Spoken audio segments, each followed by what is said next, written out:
تجزیہ و ترکیب کا مطلب یہ ہوتا ہے کہ تمام قوانین صرفی، قانون نحوی، قانون لغت تمام کا اجرا ہوتا ہے، تمام جاری ہوتی ہیں. یعنی اب یوں سمجھے کہ یہ تجزیہ و ترکیب جو ہوتی ہے یہ ادبیات کا پورا خلاصہ ہوتا ہے. ادبیات کی تمام رونقیں اس تجزیہ و ترکیب میں باہر لاتی ہیں، کیونکہ ہر علم اس میں جو ہے وہ دخیل ہوتا ہے، لغت کا ہر علم دخیل ہوتا ہے. اس لیے میں نے آپ کو وظیفہ بتایا تھا، پتہ نہیں آپ عمل کر رہے ہیں کہ نہیں کر رہے. ہم نے کہا تھا 5 الفاظ کے معانی ہر روز اور ایک گردان، یہ اپنے صبح کی نماز کے بعد ورد کرنا ہے. آپ اپنے کتنے لوگ ورد کرتے ہیں؟ صاحب ورد ہیں، یہ کتنے لوگ نہیں ہیں. ہمارا کام تھا رہنمائی کر دینا. ہم نے آپ کو رہنمائی کر دی کہ ویکیبلری جب تک آپ کے اندر اضافہ نہیں ہوگا آپ کی گرفت اور کمانڈ عربی پہ حاصل نہیں ہو سکتی. عربی پہ کمانڈ حاصل کرنے، کسی لینگویج میں کمانڈ حاصل کرنے کے لیے ضروری ہے کہ اس کی لینگویج یعنی لغت پہ آپ کی گرفت ہونی چاہیے، جیسے تمام الفاظ نکلتے ہیں. اور اگر وہ اس پہ کمانڈ حاصل نہیں ہے تو پھر آگے مسئلہ جو ہے وہ خراب ہو جاتا ہے. تو ہم نے 2 نسخے آپ کو بیان کیے تھے.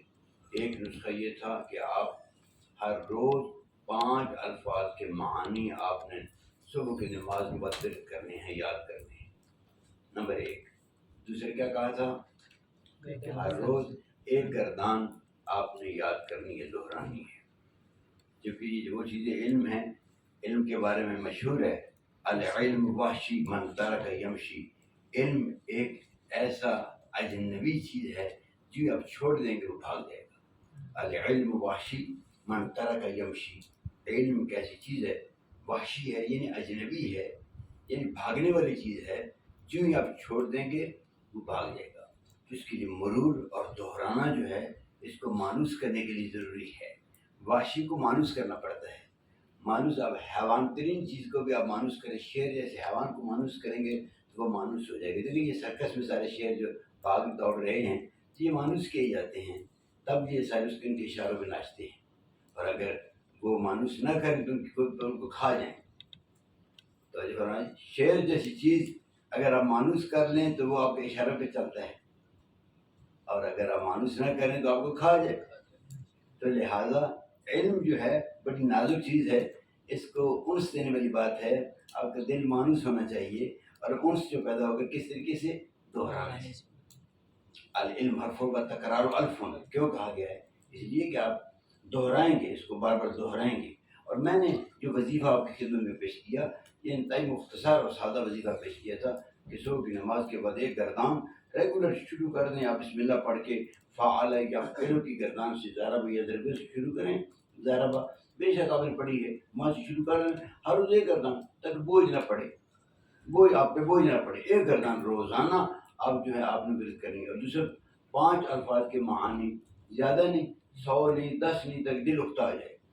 نہیں، روایت ہے نا کہ ایسی عبادت جس سے دل اکتا جائے تو وہ عبادت جو ہے وہ ذرا چھوڑ دینی چاہیے، یعنی مانوس ہو کے عبادت کرنی چاہیے. شرعی مسئلے آپ ماشاءاللہ سینئر طلاب اس میں موجود ہیں کہ اگر روزہ افطار کرتے ہوئے آپ کو نماز پڑھنے میں نکاہت ہو، یعنی گھبراہٹ ہو، تو پھر آپ پہلے روزہ افطار کر لیں، اس کو اللہ کی عبادت بارگاہ میں حاضر. اور اگر آپ نماز تیز و تیز جو ہے ایکسپریس پڑھیں گے تو پھر مہربانی کر کے پہلے افطار کر لیں، اس میں نماز آہستہ طمانینہ کے ساتھ پڑھیں تاکہ اللہ کی عبادت جو ہے. کیا مولا علی کا فرمان ہے کہ جب آپ قرآن پڑھتے ہیں اللہ آپ سے گفتگو کر رہا ہوتا ہے، جب آپ نماز پڑھتے ہیں تو آپ اللہ سے گفتگو کر رہے ہوتے ہیں. تو پھر جب آپ نے اللہ سے گفتگو کرنی ہے تو پھر بڑے اطمینان طمانینہ کے ساتھ گفتگو کرنی ہے، تیز تیز باتیں نہیں کی جاتی. توجہ فرما دی کہ نہیں؟ تو لہٰذا ہر چیز کے آداب ہیں، اس کے اخلاق ہیں. تو علم کے اخلاق میں سے اہم چیز ہے اس کو دہرانا ہے. آپ اس کو دہرائیں. توجہ فرما رہے جی. تو لہٰذا اہم چیز جو آپ کے سامنے ہے وہ یہ ہے کہ اس کو بت کو جائے رکھیں. گردان اور 5 الفاظ کے معانی یہ آپ رکھیں گے، وکیبلری آپ کے پاس کٹھی ہوتی رہے گی. آہستہ آہستہ جو ہے وہ آپ کے علم انشاءاللہ بڑھتا رہے گا. کیا مولا علی نے ارشاد فرمایا، مال تقابل کیا مال اور علم کا کہ مال خرچ کرنے سے کم ہوتا ہے، علم خرچ کرنے سے بڑھتا ہے. مال خرچ کرنے سے کم ہوتا ہے، مال جو ہے وہ خرچ کرنے سے کم ہوتا ہے اور علم خرچ کرنے سے بڑھتا ہے. تو لہذا آپ نے علم کو خرچ کرنا ہے، علم کو دہرانا ہے، بار بار دہرانا ہے، تاکہ انشاءاللہ یہ آپ کے علم میں اضافہ ہو. پھر آپ لطف آئے گا رب زدنی علما کی دعا مانگتے ہوئے. اور علم کے ایک لفظ نہ پڑھ رہے رب زدنی علما، رب زدنی علما، بس پڑھ تو رہے نہیں، تو رب زدنی علما کہاں سے ہو؟ ایسے ہی کوئی معجزہ ہونا ہے کہ آپ کے اندر رب زدنی علما ہو جائے. پڑھیں تو صحیح، محنت تو کریں. 3-4 قوانین کا میں تیزی سے تکرار کروں گا، پھر میں آگے بڑھوں گا، تاکہ ایک ہفتے کے آخر درمیان میں فاصلہ ہے، تو وہ فاصلہ کم تو کرتی چیزیں میں جو ہیں آپ اس خیر بیان کیے ہیں، لیکن اگر یقین نہیں کہ آپ پیسے خرچ کرتے ہوں گے اس پر. پہلا قانون بیان کیا تھا کہ جب بھی آپ ظرف دیکھیں اس ظرف کو کیا کہتے ہیں؟ متعلق. اس کو کیا چاہیے؟ متعلق چاہیے. اور پھر ہم نے کہا تھا کہ ظرف کی 2 قسمیں، ظرف زمان ہے، ظرف مکان ہے. یا بالفاظ دیگر ظرف زمان، ظرف حقیقی کی 2 قسمیں، ظرف زمان اور ظرف مکان. اور دوسرے ظرف کیا تھی؟ مجازی. اور ظرف کی 2 قسمیں ہوگی، حقیقی اور مجازی. حقیقی کی 2 قسمیں ہو گئی، ایک زمان اور ایک کیا؟ مکان. اور مفعول فی بھی ظرف حقیقی ہوتا ہے. اور ظرف کی تعریف بھی اب جنہوں نے پیش کی تھی، ما یستقر فی الشیء، اس میں شے وجود پکڑتی ہے. ٹھیک ہے جی. جس طرح کمرہ ظرف ہے اور آپ کیا ہیں؟ مظروف. شاباش، آپ کیا ہیں؟ مظروف ہے. جتنی چیزیں کیا ہیں؟ مظروف ہے، اور کمرہ ظرف ہے. تو لہذا ہر ظرف کے لیے کیا ہونا ضروری ہے؟ متعلق کا ہونا ضروری ہے. اور ظرف کو کیا کہتے ہیں؟ متعلق. تمام نحات کے بازار میں آپ جائیں یہی اصطلاح ہے. صرف ایک نحوی نے اختلاف کیا ہے، وہ میں نے نام لیا تھا مرزا ابو طالب رحمۃ اللہ علیہ. شیعہ بزرگوار سیوطی کے حاشیے پر لکھا ہوتا ہے ابو طالب وہ مرزا ابو طالب. فقط انہوں نے کہا تھا کہ نہیں، ہر شے کو متعلق بھی کہہ سکتے ہیں اور متعلق بھی کہہ سکتے ہیں. فقط انہوں نے اختلاف کیا ہے. جس طرح یہ پنکھی کی مثال دی، بلب کی مثال دی. بلب نے چھت کو پکڑا ہوا ہے یا چھت نے بلب کو پکڑا ہوا ہے؟ دونوں نے پکڑا ہوا ہے. لہذا آپ کہہ سکتے ہیں کہ یہ بلب نے چھت کو پکڑا ہوا ہے، کہہ سکتے ہیں چھت نے بلب کو پکڑا ہوا ہے. وہ مرزا کہتے ہیں کہ دونوں آپ نام دے سکتے ہیں، پہلے کو بھی دوسرے کو بھی. پہلے کو متعلق کہہ سکتے ہیں، دوسرے کو متعلق، یا پہلے کو متعلق اور دوسرے کو کیا؟ متعلق. لہذا دونوں کو آپ نام دے سکتے ہیں. یہ تنہا مرزا ابو طالب ہیں جنہوں نے حاشیہ سیوطی جو لکھی ہے، انہوں نے فقط اس مسئلے میں اختلاف کیا. باقی تمام بات اجماعی ہوتی ہے، بات اکثری ہوتی ہے. یاد رکھیں کہ جو قانون بنایا جاتا ہے وہ اکثری ہوتا ہے. تو لہذا تنہا انہوں نے اختلاف کی ہے، متعلق اور متعلق. اچھا، اب اگلی بات جو کہی تھی وہ کیا کہی تھی؟ ہر متعلق جو ہے اس کو متعلق جب ضروری ہے تو متعلق کی کتنی قسمیں ہیں؟ کتنی قسمیں ہیں؟ یا فعل ہونا چاہیے، یا شبہ فعل ہونا چاہیے، یا اسم فعل ہونا چاہیے. ان 3 میں سے کوئی بھی دیکھیں گے تو اس ظرف کا آپ اس کے ساتھ تعلق دے دیں گے، وہ اس کے متعلق ہو جائے گا. بس سمجھ میں آ گئی؟ اچھا، پھر ہم نے کہا تھا متعلق جو افعال ہوتے ہیں وہ 2 قسم ہیں، ایک عموم ہوتے ہیں اور ایک خصوص. اور عموم اور خصوص کا فرق ہم نے بیان کیا تھا. کیا کیا تھا؟ افعال عموم وہ ہوتے ہیں جو ہر چیز میں پائے جاتے ہیں، اور افعال خصوص وہ ہوتے ہیں جو ہر چیز میں نہیں پائے جاتے. افعال ہم نے فارسی کا شعر بھی آپ کے خدمت میں پیش کیا تھا اور آپ نے یادداشت کیا ہوگا. افعال عموم نزد ارباب عقول، کون است و وجود است و ثبوت است و حصول. یعنی 4 بیان کیے ہیں. اگر جو اس میں استقرہ نہیں ہے لیکن استقرہ ان کے معنی میں ہے، اس لیے استقرہ بھی افعال عموم میں سے، یعنی وجود ہونا، موجود ہونا. بات سمجھے؟ یہ افعال عموم ہے. یہاں تک بات سمجھ میں آ گئی؟ میں نے سارا دوہرا دیا 2 منٹ کے اندر. اب میں آگے مزید پڑھنا چاہتا ہوں. صرف ایک سوال آپ سے کروں گا کہ چونکہ سیوطی کا ایک شعر ہے جو سیوطی حضرت پڑھتے ہیں، باخبر بظرف او بحرف جر ناوین معنی کائن اب استقرا. وہاں پر ایک یہ شعر ہے. پھر لوگ پوچھتے ہیں جی آپ نے تو کہا تھا کہ ایرانیوں نے فارسی شعر میں کہا کہ افعال عموم 4 ہیں. افعال عموم نزد ارباب عقول کون است و وجود است و ثبوت است و حصول، یہ 4 ہیں. یہ استقرا کہاں سے آ گیا؟ یہ تو 5واں نکل آیا. ہم نے کہا نہیں، ہر شے جو بمانا موجود نہ ہو وہ افعال عموم میں سے، کیونکہ موجود ہر چیز ہے. آپ الحمدللہ علوم عالی بھی پڑھتے ہیں. واجب الوجود ممکن الوجود، ممکن الوجود، تینوں کے ساتھ لفظ وجود استعمال ہوئے. تو موجود ہونا ہر چیز کے ساتھ جو ہے، یہ تینوں کے ساتھ جو ہے موجود جو ہوگا. افعال عموم نظر ارباب عقول، کون ہستو، وجود ہستو، ثبوت ہستو، حصول. یہاں تک آپ کی خدمت میں آپ پوری طریقے سے مستحضر ہو چکے ہیں. اب اگلا سوال میں آپ سے پوچھوں گا، اگر ظرف متعلق بافعال عموم ہو تو اس ظرف کو کیا کہیں گے، اور اگر متعلق بافعال خصوص ہو تو اس کو کیا کہیں گے؟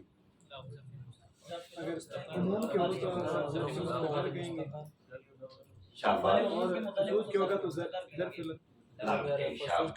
اگر متعلق بافعال خصوص ہو تو ظرف لغو کہیں گے، اور اگر متعلق بافعال عموم ہو تو ظرف مستقر کہیں گے. توجہ فرمائی کہ نہیں؟ لہذا ظرف کی دو قسمیں ہو گئی، ظرف لغو اور ظرف مستقر. جس طرح کہ پہلے ہم نے ظرف کی تقسیم کی تھی کہ ظرف کی دو قسمیں ہیں، ایک کیا ہے ظرف حقیقی، ظرف مجازی، وہ اس اعتبار سے. اور اب جناب والا متعلق کے اعتبار سے کہ اگر متعلق بافعال عموم ہو تو ظرف کیا کہتے ہیں؟ اگر متعلق بافعال خصوص ہو تو کیا کہتے ہیں؟ پھر چند چہرے میں نہیں دیکھ رہا ہوں، ان کے لیے میں دوہرا رہا ہوں کیا کہ جو ہر چیز میں پائے جو افعال کیا کہتے ہیں؟ عموم. ہونا، مستقر ہونا، یہ افعال کیا ہے؟ عموم. اور کھانا پینا یہ ظرف کیا ہے؟ یہ ظرف کیا ہے؟ یہ افعال کیا ہے؟ خصوص. یہ افعال کیا ہے؟ خصوص. اب جناب والا بڑی بات واضح ہو گئی کہ جو ہی اپنے قرآن ہو، حدیث ہو، روایت ہو، آیت ہو، جو بھی ہو، جو ہی آپ نے نظر کرنی ہے وہاں لائن میں آپ کو نظر آ گیا کیا؟ ظرف نظر آ گیا. سربادر محمد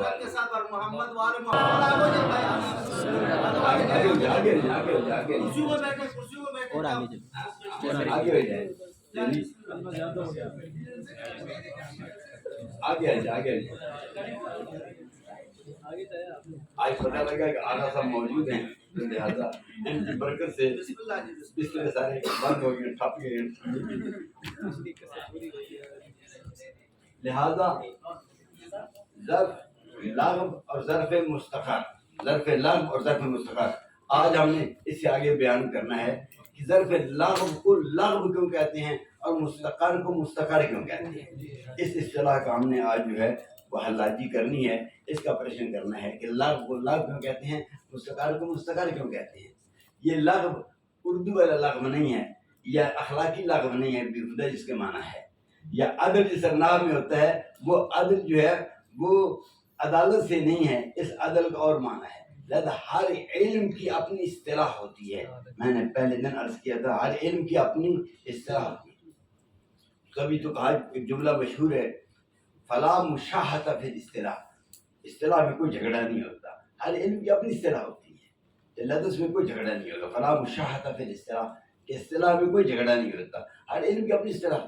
اب لغو جو ہے اخلاقیات میں لغو اس کو کہتے ہیں جو بیہودہ آدمی، فارغ آدمی ہے، بیکار آدمی ہے. لیکن یہاں پر ظرف لغو اس کو کہتے ہیں جس کا متعلق افعال خصوص میں سے ہو، جس کا متعلق افعال کیا ہو؟ خصوص میں سے ہو، اس ظرف سے ظرف کیا کہتے ہیں؟ لغو کہتے ہیں. اور ظرف مستقر جو ہے اس ظرف کو کہتے ہیں جس کا متعلق افعال کیا ہوتا ہے؟ عموم میں سے.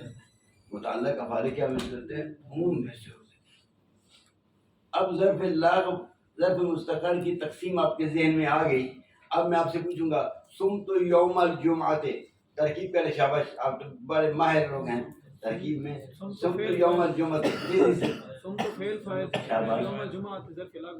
ایک جملہ چھوڑی، ایک تیزی چھوڑی، یوم مضاف جمعہ مضاف. اچھا لفظ جمعہ ہے یا جمعہ ہے؟ قرآن میں تو جمعہ ہے اور آپ جمعہ پڑھ رہے ہیں. جمعہ تو نہیں ہے نا، دونوں جائز ہیں. جمعہ حجازی اصطلاح ہے اور جمعہ جو ہے وہ بنی تمیم کی اصطلاح ہے. جمعہ دونوں جائز ہیں. بات سمجھے گی؟ بہت سارے عربی الفاظ میں نے کہ کوئی 2 طرف پڑھنا جائز ہوگا، کوئی 3 طرف پڑھنا جائز ہوگا، کوئی 4 طرف پڑھنا جائز ہوگا. تو قرآن میں بھی آپ دیکھ چکے ہیں علیہ اللہ، سورہ فتح میں جو آپ قرآن کی تلاوت کرتے ہیں آپ کو یاد ہوگا علیہ اللہ، ویسے علیہ ہے، علیہ السلام ہر روز پڑھتے ہیں، امام جعفر صادق علیہ السلام، علیہ السلام تو نہیں کہتے نا، کیا کہتے ہیں؟ علیہ السلام کہتے ہیں نا، علیہ السلام تو نہیں کہتے، لیکن قرآن میں تو علیہ اللہ ہے، سن پس پتہ چلا اس طرح بھی پڑھنا جائز۔ علامہ شیخ رضی نے کافی ابن حاجب کی شرح میں لکھا ہے کہ ضمیر غائب کو کئی طرح پڑھنا جائز ہوتا ہے، تو لہٰذا علیہ اللہ بھی جائز ہے، علیہ اللہ بھی جائز ہے۔ بات سمجھ آ گئی؟